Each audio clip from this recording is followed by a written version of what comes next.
Et nous disons aujourd'hui, de façon solennelle, à tous les Burkinabés, que la maladie est une réalité.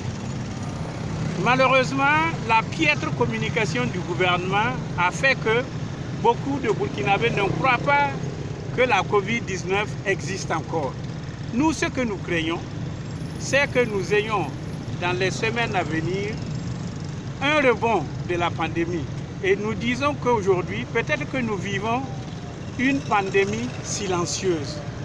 Tout simplement parce que les efforts pour le dépistage sont insuffisants. Et nous voulons appeler le gouvernement à mettre tous les moyens pour permettre à chaque Burkinabé d'aller se faire dépister.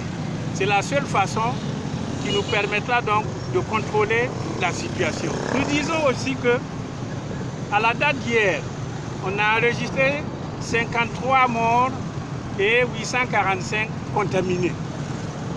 Nous disons que ces chiffres-là sont faux. Parce que si c'était des chiffres réels, nous ne comprenons pas pourquoi, à ce jour, le couvre-feu est toujours maintenu. Nous ne comprenons pas qu'on puisse bloquer les activités économiques d'un pays tout entier.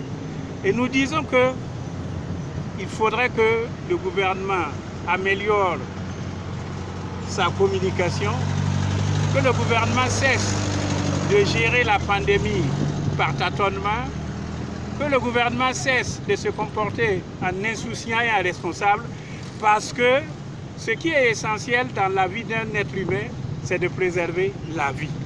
La contribution de Le Faso Autrement ce matin, c'est tout juste pour dire que nous sommes tous concernés par cette pandémie, parce qu'il faudrait qu'on préserve l'avenir du Burkina Faso.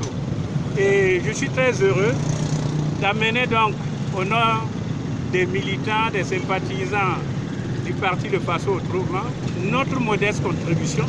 Mais c'est une contribution qui permet de sensibiliser, d'éduquer nos frères et sœurs. Et je dis encore une fois ici, ce n'est pas par la force qu'on peut imposer les gestes ou les mesures qui indiquent qu'il faut garder les distances, il faut se laver les mains, il faut porter le masque, il faut sensibiliser.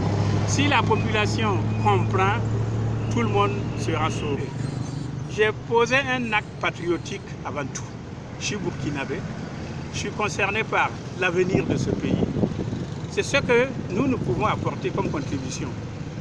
Et aider les Burkinabés à comprendre que c'est dans l'intérêt de tout le monde que chacun porte un masque.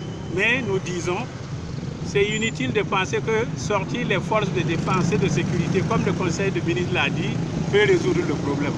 Et on ne peut pas sortir l'armée, la gendarmerie, la police pour contrôler le port du masque. Il faut parler aux gens, il faut les éduquer, il faut les sensibiliser. C'est la seule façon de réussir la campagne de lutte contre la propagation donc, de la pandémie.